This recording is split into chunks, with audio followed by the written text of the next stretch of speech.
Welcome, everybody. Today we're doing a deep dive on something, well, kind of universally fascinating, right?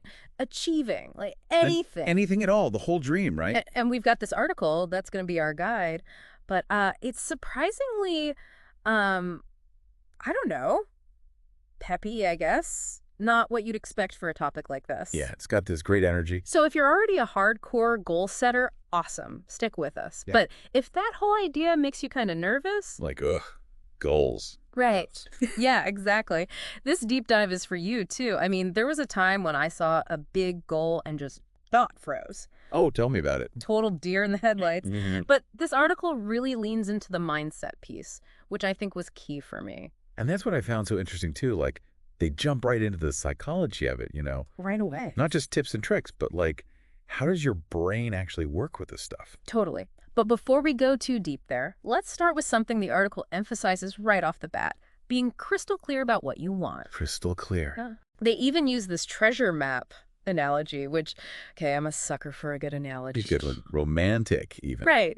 But it makes sense. Like you'd never set off on a treasure hunt just hoping to, find treasure somewhere. You need that X marks the spot. Exactly. So specificity is key. The article even says paint a vivid picture of what you want to achieve, which is such a, Oh, it's a great line. it's so evocative. Yes. And it's not just about being artistic, I think. Yeah. It's that you got to feel it. Oh, If interesting. you can't really see it, that goal, if it doesn't get you a little excited, it's going to be way harder to stick with it, So much harder. Okay, specific goals, got it. But then the article goes into planning, and honestly, Yeah. my first thought was, ugh, plans, so boring. I get that. But then they use this phrase, thrilling steps, which, okay, that changed things.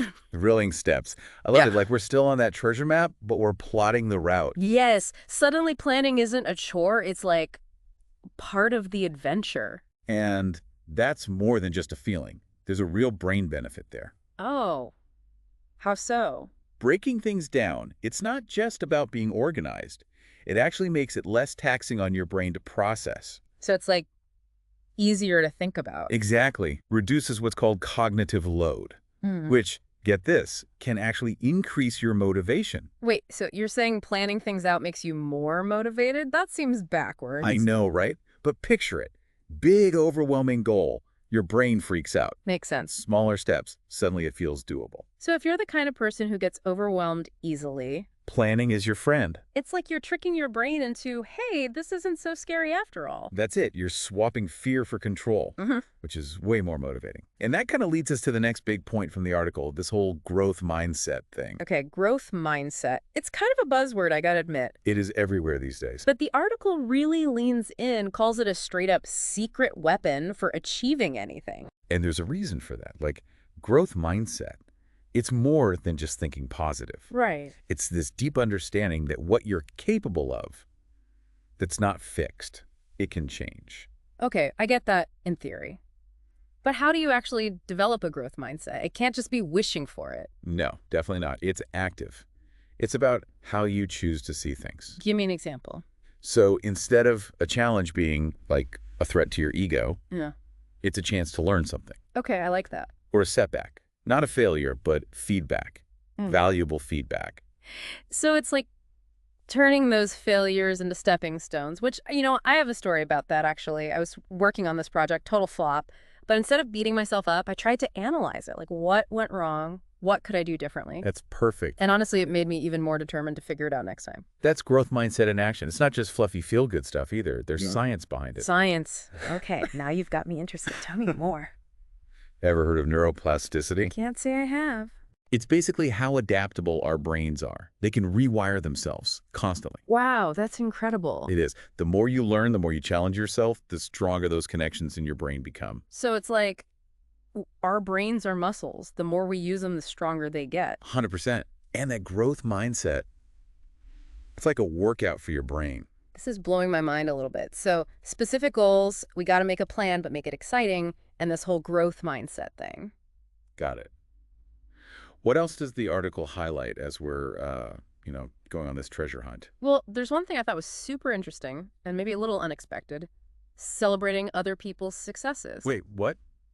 How does someone else's achievement help me achieve my goals? It's about moving away from this scarcity mindset, like there's only so much success to go around. Ah, I see. Instead, it's like abundance. There's enough for everyone. So it's less about comparing yourself, more about being inspired by what others are doing. Yeah. Like if they can do it, maybe I can too. Plus, when you celebrate others, you're opening yourself up to learning from them too. Oh, that's a good point. It's like a positive feedback loop. Success breeds more success. Exactly. And it actually loops back to that growth mindset too. How so? If you're always comparing yourself, feeling threatened by other people's wins, it's harder to, embrace the challenge, to see those setbacks as learning opportunities. It all connects. It does.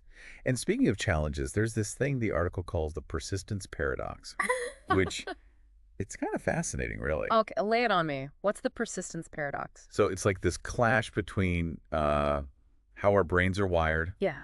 and, the reality of actually achieving big long-term goals. I'm sensing a conflict here. Major conflict. Because, see, we're programmed for that instant gratification. Like, give me the reward and nub you.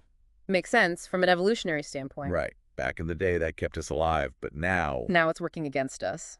big time.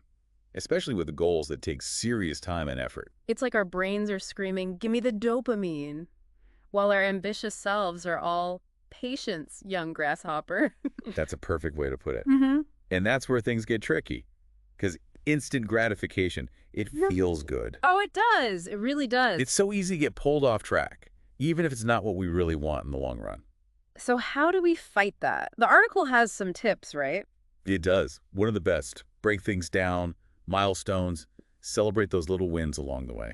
Oh, so you're basically creating mini goals that give you those dopamine hits, but you're still moving towards the big one. You got it. Another powerful one is visualization. Really picturing yourself achieving the goal. Yeah, I've heard about visualization, but sometimes I struggle to, I don't know, make it feel real. Totally. It can be a little too heady. So take it to the next level. Engage all your senses. All the senses go on? Don't just see the outcome. Feel it. Right. What does success feel like? What do you hear, smell, even taste? Oh, okay. I've never tried that before. The more real you make it for your brain, the more you start to believe it's possible. It's like a multi-sensory movie playing in your head. I dig it. It's a game changer. Well- Now, of course, none of this happens in a vacuum, right? Yeah. The article makes a big point about having a support system. It really does. And it breaks it down in such a helpful way, too. Talking about mentors, The wise guides, peers who are in the trenches with you. struggling right alongside. And then, of course, our loved ones, the cheerleaders. Gotta have those cheerleaders. Mhm. And it's interesting, right? We need different types of support at different times. Oh, totally. Like a mentor might help you see the big picture, make a plan, whereas a peer, they get it, They've been there. They can offer that empathy when you hit a wall. 100%. And your loved ones, they remind you of your strengths, even when you forget. It's true. I mean, I rely on my friends and family so much, especially when I'm feeling stuck or, discouraged. Having those people, it makes such a difference. Because even with the best strategies, the best mindset, we're going to have those moments where we need to vent, to celebrate, And just to be reminded that we're not alone in this. 100%.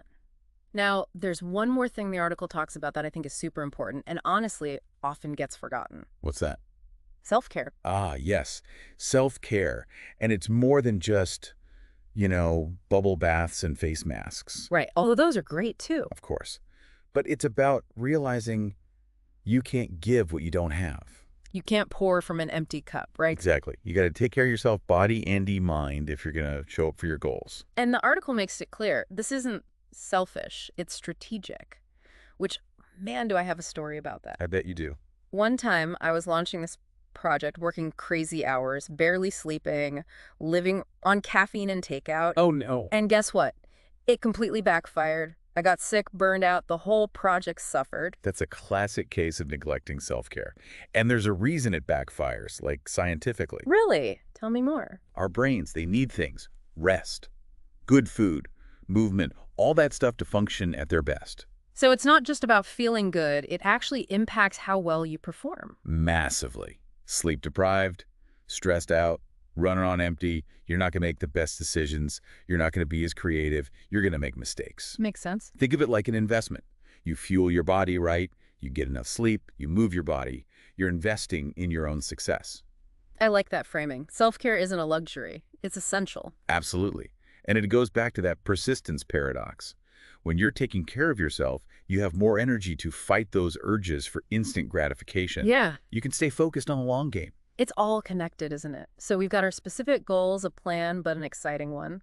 The growth mindset, a support system, and we're taking care of ourselves. Anything else we need on this treasure map adventure? There's one final piece, and the article makes a good point about it. Reflection Mm. and adjustment. Ah, so it's not just set it and forget it. Gotta check in with ourselves along the way. Yep. Regularly taking stock. Where am I now? What's working? What's not? What have I learned? It's like checking your compass, making sure you're still on course. Exactly. And sometimes that might mean tweaking your route, Mm. revising your plan, maybe even changing your goal completely. Which is okay. More than okay. It's a sign of growth. You're learning and adapting. I love that the article brings back the treasure map analogy here, like the path to our treasure. It might not be a straight line. Rarely is. There's detours, roadblocks, forks in the road. And embracing that uncertainty, that's part of the adventure. 100%. Being flexible, resourceful, open to new possibilities. It's like the journey itself becomes part of the treasure. I love that. And, think about, like, any successful entrepreneur. How many times did they have to pivot, change their approach? Oh yeah, so many stories like that. It's about being adaptable, not rigid. And that's true for any goal, right? Big or small. Launching a business, writing a book, even just trying to, I don't know, eat healthier. Life throws curveballs. It does. It's not about avoiding them. It's about how you respond. Exactly. Do you get discouraged and give up? Or do you see it as a chance to learn, adjust, and keep going? Yeah. And I think that's what this whole article really boils down to. It's not just about achieving the goal. It's about who you become in the process. Ooh, that's good. The growth, the resilience, the self-awareness. That's the real treasure. Man, that was a lot. Like, we really covered some ground there. I feel like we went on a whole treasure hunt ourselves, exploring this whole idea of achievement. That's a great way to see it. And what I love about this treasure map? There's no one right way to use it. That's true. It's about finding what works for you. Exactly. And being willing to adapt along the way. It's an adventure, but with, like, a really good guidebook. Yeah. We've got the psychological tools, the practical stuff, setting those clear goals. Making exciting plans, embracing the growth mindset. And even when our brains are tempted by that quick reward, The dopamine hit. we've got strategies to stay focused on the long game. And, of course, building that support system, taking care of ourselves. Can't forget those. Essentials. So, as we wrap up here, what really stands out to you from this whole deep dive?